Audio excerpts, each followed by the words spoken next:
The invitation arrived like a surprise gift. It came in a glossy white envelope with bold golden letters across the top. Inside there was a neatly folded card, carrying the official seal of one of the most popular talk shows in the country. The note was short, polite, and yet it carried a weight that made her heart skip a beat. They wanted her on the show. They wanted her to share her journey, her ideas, her story. For a moment, she could hardly believe it. This was the kind of opportunity that most entrepreneurs only dreamed of, a chance to sit under the bright lights in front of millions of viewers and talk about how she built her business from nothing. She could almost imagine it. The applause of the studio audience, the shining cameras pointing at her, and the respect in people's eyes when they learned about her struggles and her victories. She had worked for years without recognition. There had been long nights when she had slept in her small office, eating cheap meals because she couldn't afford much else. There had been times when she had to fight just to be taken seriously, times when doors were shut in her face simply because of who she was. Yet through all of it, she never gave up. She built her company brick by brick with her own hands, her own mind, and her own unshakable spirit. And now it seemed the world was finally ready to hear her story. She thought about her parents, about their sacrifices. They had always told her, "Work harder than everyone else, and one day people will notice." She smiled, holding the invitation close to her chest. This was more than just a television appearance. This was proof that everything she had endured had meaning. This was a sign that she was finally breaking through. Still, somewhere deep inside her, there was a flicker of nervousness. She had watched this talk show before. It was famous, yes, but also infamous. The host was not known for kindness. He was clever, sharp-tongued, and often cruel. He liked to poke fun at guests, to corner them with tricky questions, and to make himself the center of attention. Sometimes his words crossed the line. People called it entertainment, but to her it often felt like bullying wrapped in a smile. She brushed the thought aside. Maybe this time would be different. Maybe he had invited her because he truly wanted to highlight her journey, to celebrate her success. Perhaps he saw in her a story worth telling. After all, she was not just another businesswoman. She was a symbol of perseverance, of breaking barriers, of fighting against odds that had been stacked too high for too long. Her friends and colleagues celebrated the news with her. They hugged her, cheered for her, and promised to watch the show live. "This is your moment," one of them said. "You're going to inspire so many people. Millions will finally see the woman we already know you are." Those words filled her with confidence. She told herself she had nothing to fear. The night before the show, she stood in front of her mirror practicing her answers. She rehearsed stories from her childhood, tales of her early struggles, and the lessons she had learned while building her company. She reminded herself to speak slowly, clearly, and with confidence.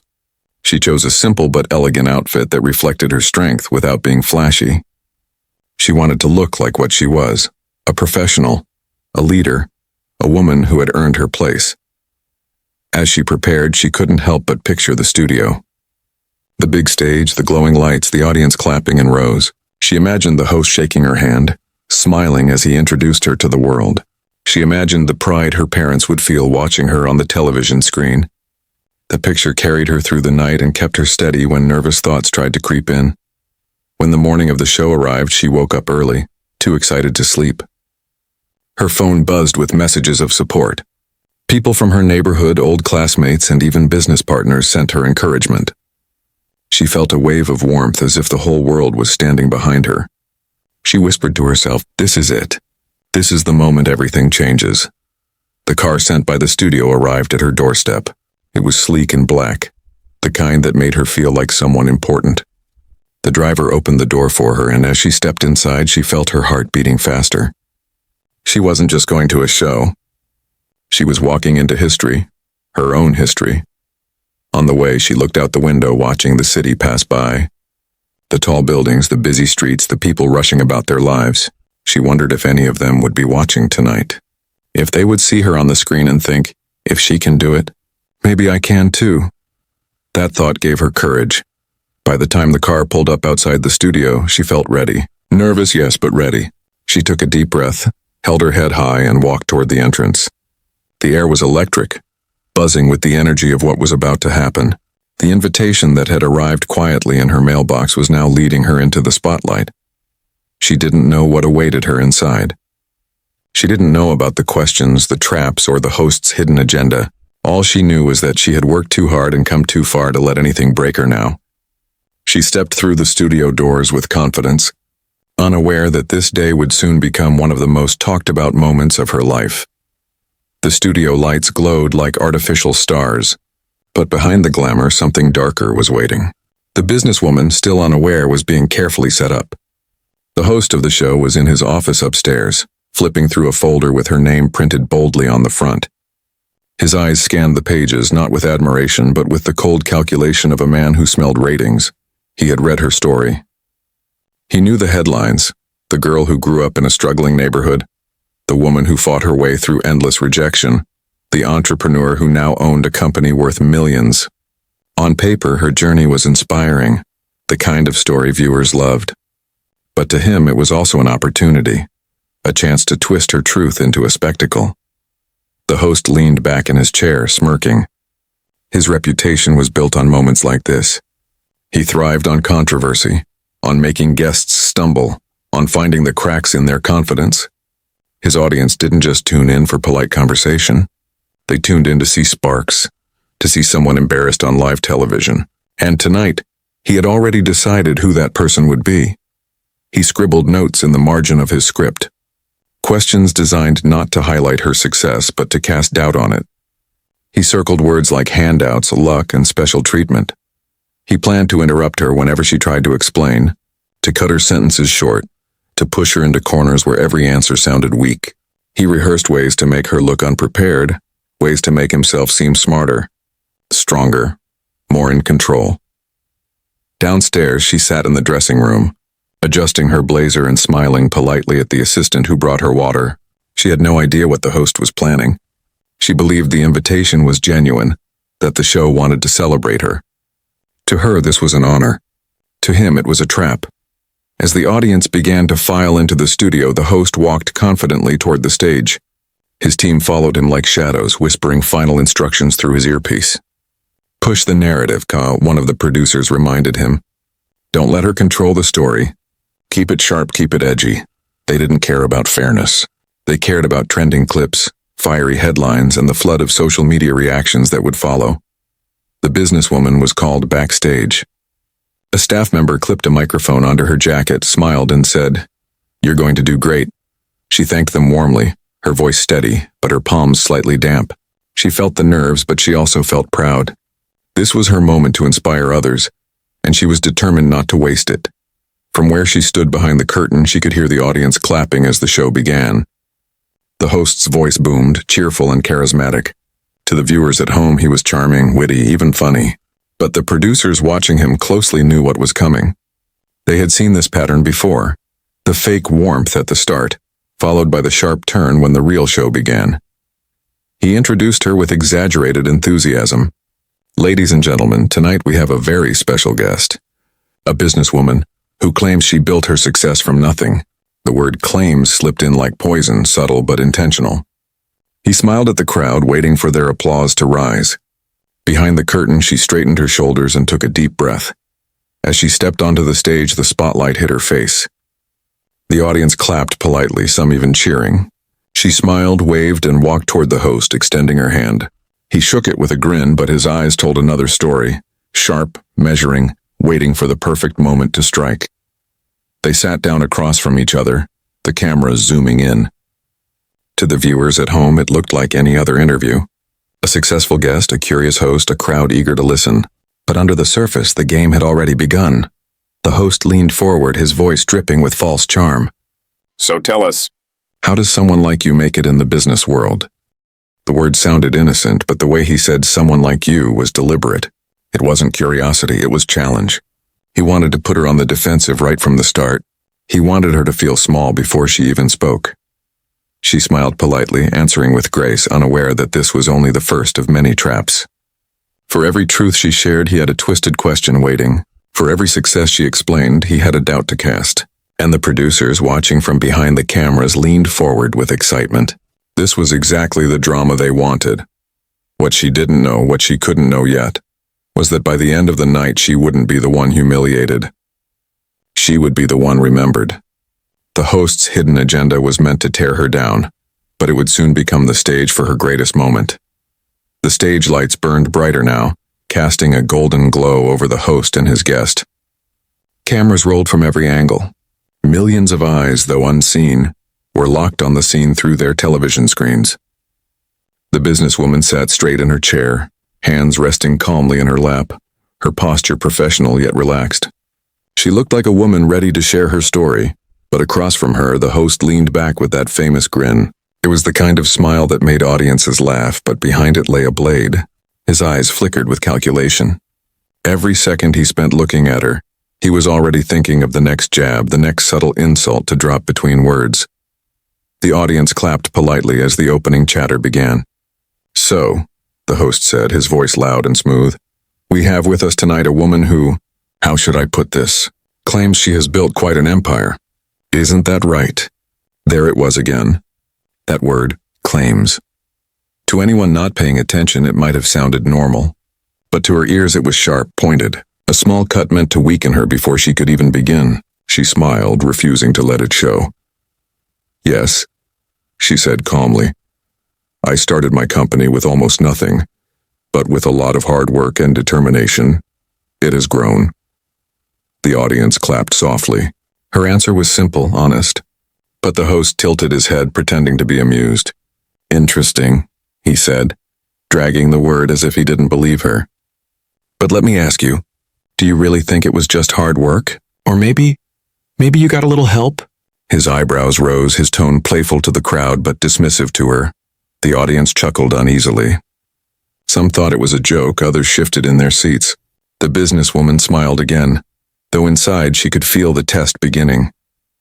"I think everyone needs support in life," she replied gently, "but success only lasts if you can sustain it yourself. And that comes from hard work, discipline, and never giving up." The words were steady like polished glass. The host nodded slowly, but the smirk never left his lips. He interrupted before she could continue. But let's be honest," he said, cutting through her answer. "Don't you think being a woman in business comes with special advantages these days? Certain doors opening just because companies want to look more diverse?" A sharp silence fell over the room. The audience wasn't sure how to react. Some laughed nervously. Others frowned. The producers in the back leaned forward, sensing the tension rising. This was what they wanted, controversy, sparks. The businesswoman inhaled quietly. She could feel the sting of the words, but she didn't let it show. She had been through worse in real life. Doors slammed in her face, whispers behind her back, meetings where she was ignored entirely. Compared to all that, this was just another challenge. She looked at him calmly and replied, "If a door opens for you, it doesn't mean you'll stay in the room. To remain there, you must prove your worth, and I've spent years proving mine." The audience broke into applause, this time louder and more genuine. For the first time, the host's smile twitched. He hadn't expected her to answer with such poise, but he covered it quickly, chuckling as if it was all part of the show. "Well," he said, adjusting his tie, "we'll let the viewers decide that, won't we?" His tone dripped with condescension, but she didn't flinch. She only folded her hands more firmly and waited. The tension grew thicker as the minutes passed. He asked about her education, questioning whether her degrees were truly earned or just handed to her.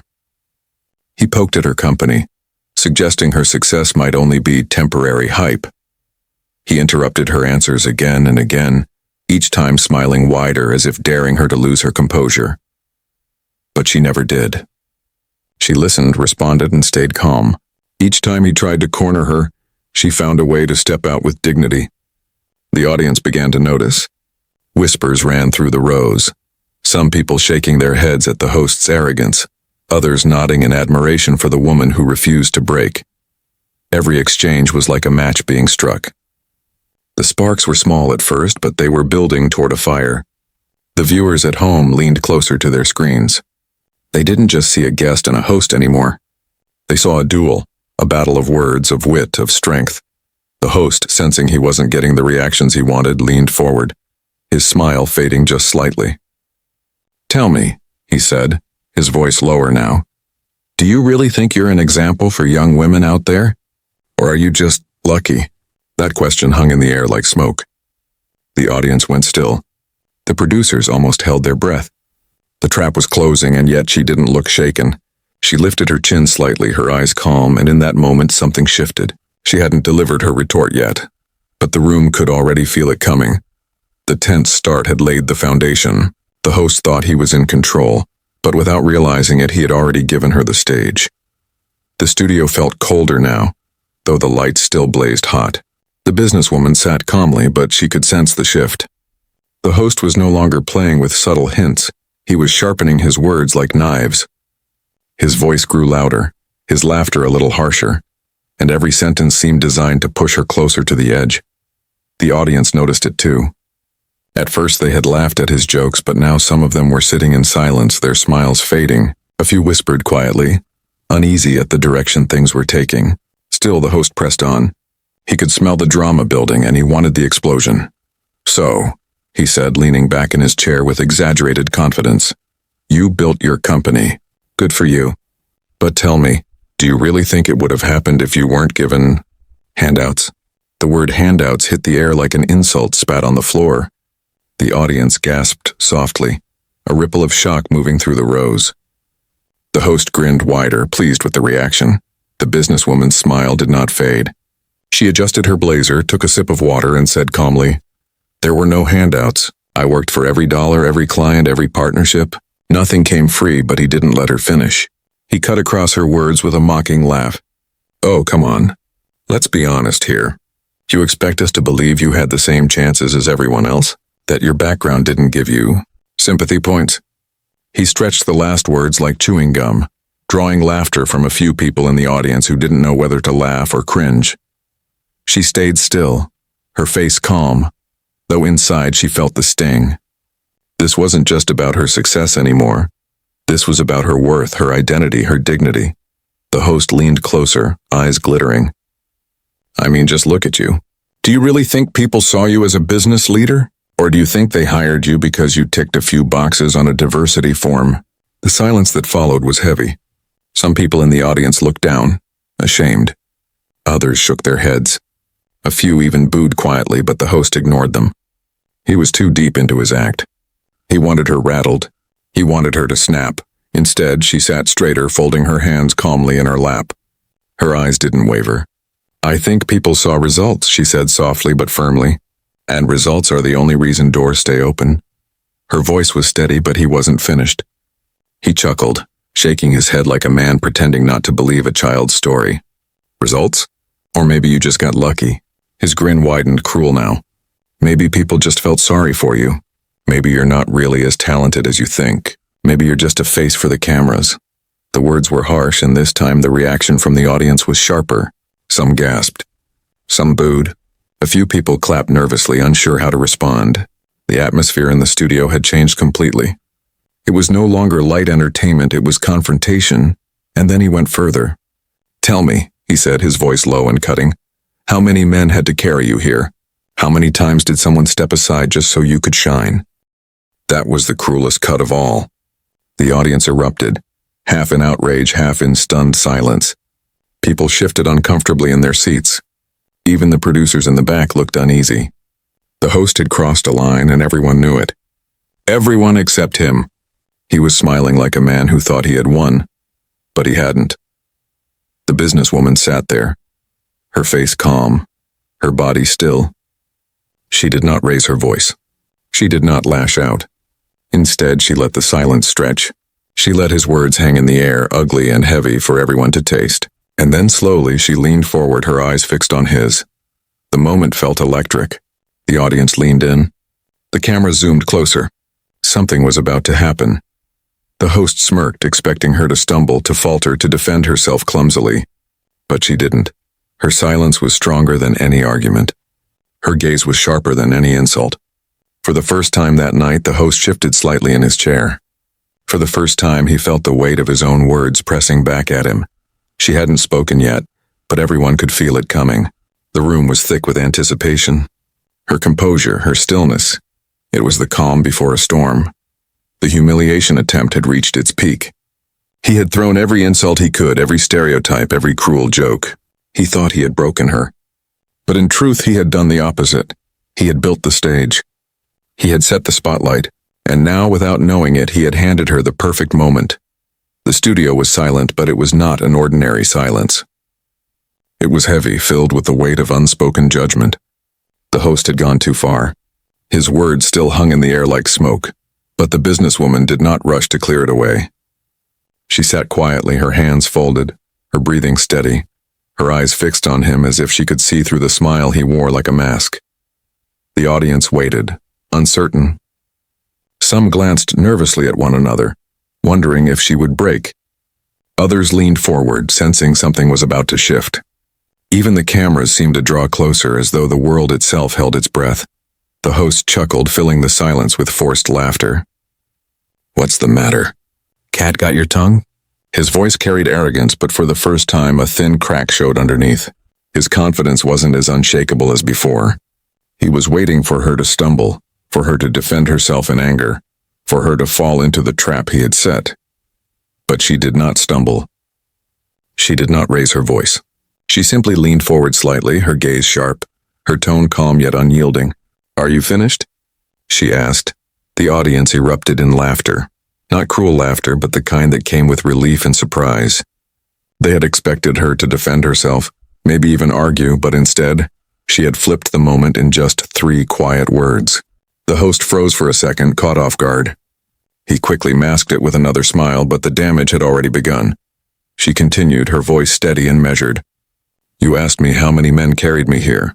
The answer is none. I carried myself. I carried myself through nights when I had no money. I carried myself through years of rejection. I carried myself through doors that were slammed in my face. And when no one believed in me, I carried myself until I succeeded." The audience clapped loudly this time, their energy rising like a wave. Some stood, applauding her strength. The host shifted in his seat, his grin tightening, but she wasn't finished. She didn't rush.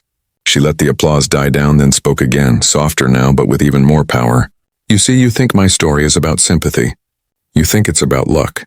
But my story is about work. The kind of work you can't fake. The kind of work that doesn't disappear when the cameras stop rolling." The silence that followed was different from before. It wasn't heavy, it was sharp, focused. Everyone was listening. Every person in the audience, every viewer at home, even the host himself, whether he admitted it or not, was locked on her words. She leaned back, calm again, as if she had simply stated a fact rather than defended herself. Her composure was unshaken, and that composure was what truly shifted the atmosphere. The power in the room was no longer in the host's hands. It had slipped quietly across the stage and settled with her. The host tried to laugh it off. "Well," he said, his voice slightly strained, "you certainly have a way with words. Maybe you should be the host." The audience laughed again, but this time it wasn't with him, it was at him. They could see it now. His attempts to humiliate her were failing, and she wasn't just surviving, she was winning. The turning point wasn't in a loud argument or a heated fight. It was in her calm refusal to bend, in her decision to answer cruelty with dignity. Every insult he had thrown had been turned into a stepping stone for her strength. One woman in the audience wiped her eyes, whispering to the person next to her, "She's speaking for all of us." Others nodded, clapping even before the host could move on. And in that moment, the businesswoman understood something important. She hadn't come here just to share her story. She had come here without realizing it, to show the world how to stand tall when someone tries to tear you down. The host shuffled his notes, trying to regain control. His voice grew sharper, his interruptions more desperate. But no matter what he asked, no matter how he twisted his questions, the audience was no longer laughing at his jokes. They were watching her, listening to her, cheering for her. The stage had shifted. The power had changed hands. And though the host didn't yet realize it, his role in this story was no longer the star. He was the stepping stone. The businesswoman, calm and unbroken, had turned humiliation into empowerment. And the world was about to see what she would do next. The studio was electric now, but not with the host's charm. The energy belonged to her. The audience had shifted to her side, their eyes bright with anticipation, their applause louder each time she spoke. The host tried to keep smiling, tried to pull the strings of the conversation back into his hands, but the strings were slipping one by one. He leaned forward, determined not to lose. "All right," he said, his voice smooth but a little tighter now. "You've had your say. But let's cut through the fancy words. Isn't it true that without today's social movements, people like you wouldn't even have a seat at this table? It was the cruelest trap yet, dismissing her success as nothing more than charity from society. The audience gasped. Some shook their heads. The host looked pleased with himself as though he had cornered her once and for all. But she didn't flinch. She didn't even blink. She leaned forward slightly, her hands resting calmly on the desk between them, her voice steady and clear. "No," she said softly, but the word carried like thunder. "I am not here because someone gave me a seat. I am here because I built the table." The room erupted. The audience leapt to their feet, clapping, cheering, shouting her words back in excitement. The host blinked rapidly, his smirk faltering as the sound washed over him. He had expected a defense, an excuse, maybe even an angry outburst. But he hadn't expected this. She didn't stop there. Her voice grew stronger, sharper. Not loud, but commanding, the kind of voice that filled every corner of the room without needing to rise. "For years, people like you told me I didn't belong. For years, doors were shut in my face. And every time that happened, I built my own door. Every time I was denied a seat, I carved my own chair. Every time someone tried to silence me, I turned my silence into strategy." The audience roared again.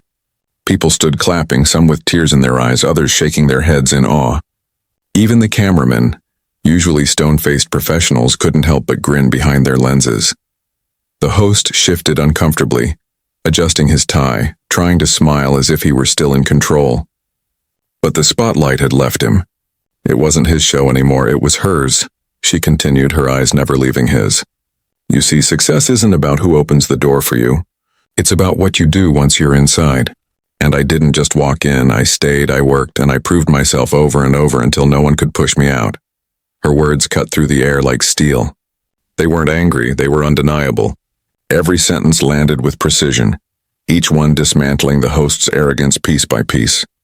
The host tried to laugh, but it was thin, nervous. "Well," he said awkwardly, "you certainly have strong opinions." She smiled, calm and unshaken. "No," she replied, "I have strong results. And that's what you can't take away." The audience erupted one more time, louder than ever, the sound rolling like thunder through the studio.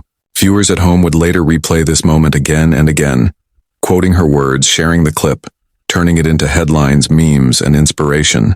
But in the studio, in that very second, everyone knew they had witnessed something rare, a person refusing to bow, turning humiliation into history. The host leaned back, his grin stiff. For the first time in his long career, he had no comeback. His weapon, the cutting remark, had been broken in his own hands. He sat there silent while she glowed under the lights, calm and victorious. And then, in a voice so steady it almost sounded gentle, she finished, "I don't need your approval. I don't need your permission. My worth was never yours to measure." The words hung in the air, powerful and unshakable. The audience rose to their feet in a standing ovation. Some clapped wildly, others whistled, others simply stood with tears shining in their eyes. The applause went on, drowning out the host's silence. At that moment, the show was no longer about him. It was about her. It was about every woman who had ever been dismissed, every person who had ever been underestimated, every dreamer who had ever been told they didn't belong. She hadn't just defended herself, she had spoken for them all. And as the cheers echoed, as the cameras captured every second, the host knew the truth. The moment he had tried to humiliate her had become the very moment that would define her greatness. The show ended, but the moment had only just begun.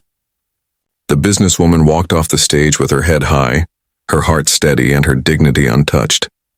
Behind her, the host sat stiff in his chair, his smile cracked, his confidence shaken. The cameras cut to commercials. The audience buzzed with excitement, and the producers hurried about, already sensing that something big had just happened. At first, it was just whispers. People leaving the studio pulled out their phones, typing furiously, posting clips they had recorded. "You won't believe what just happened," one person wrote. "She destroyed him," another tweeted, attaching a 30-second video of her saying, "I am not here because someone gave me a seat. I'm here because I built the table." The clip spread like wildfire.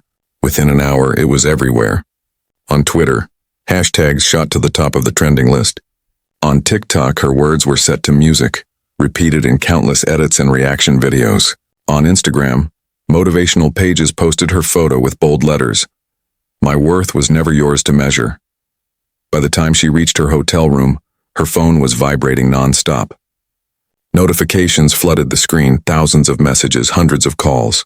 Friends, strangers, even celebrities were tagging her, praising her courage, thanking her for speaking words they had always wanted to say. News outlets picked it up next. Headlines screamed across websites. Businesswoman silences racist talk show host with viral clapback. The retort that stopped a host in his tracks. She built the table, woman's words spark movement online.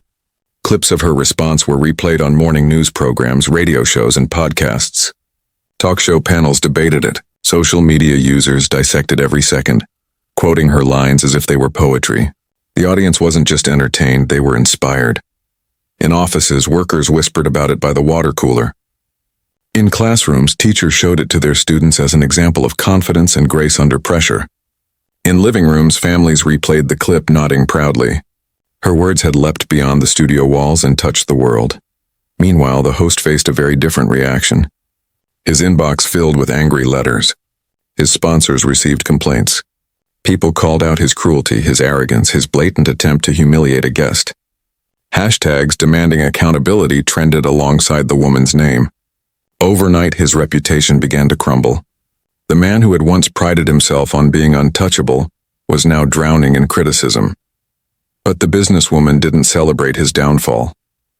She didn't post angry messages or boast about her victory. Instead, she stayed quiet, dignified, and let the world do the talking for her. That silence made her even more powerful. People admired her not just for her words, but for the way she carried herself afterward. With grace, without bitterness, without gloating.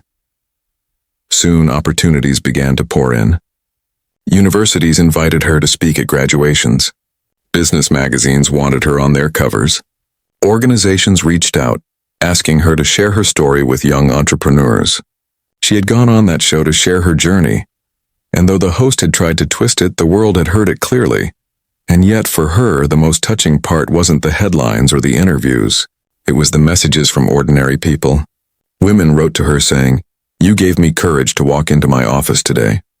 Young students messaged her, saying, "I want to build my own table just like you." Parents told her their daughters repeated her words in the mirror before school. Her story had become more than her own. It had become a torch, lighting paths for countless others. One evening, scrolling through her phone, she came across a post from a teenager in another country. The girl had written, "I thought my dreams were too big for me. But after hearing her words, I know I'm allowed to dream. I will build my own table too." Tears filled the businesswoman's eyes as she read it. That was the real victory. Not humiliating a host, not trending online, but planting hope in people she had never met. The viral explosion was not just noise on the internet. It was a movement. Her words had broken through screens and into hearts, turning a cruel attempt to belittle her into a global symbol of strength. And as the world cheered, as her story continued to spread, she realized something. She had gone to that show expecting to inspire a few people. Instead, she had inspired millions. Days turned into weeks, but the echo of that moment did not fade. The clip of her retort had been shared millions of times, replayed in classrooms, boardrooms, and living rooms across the world. People who had never heard her name before now spoke of her with respect. She was no longer just a businesswoman. She had become a symbol. The host, once untouchable, faced the storm he had created. His sponsors pulled out, his network received endless complaints, and his reputation took a blow from which it would never fully recover. The arrogance that had once drawn audiences now repelled them. His downfall was steady in public while her rise felt unstoppable. But she never gloated. She never once mentioned his name in interviews.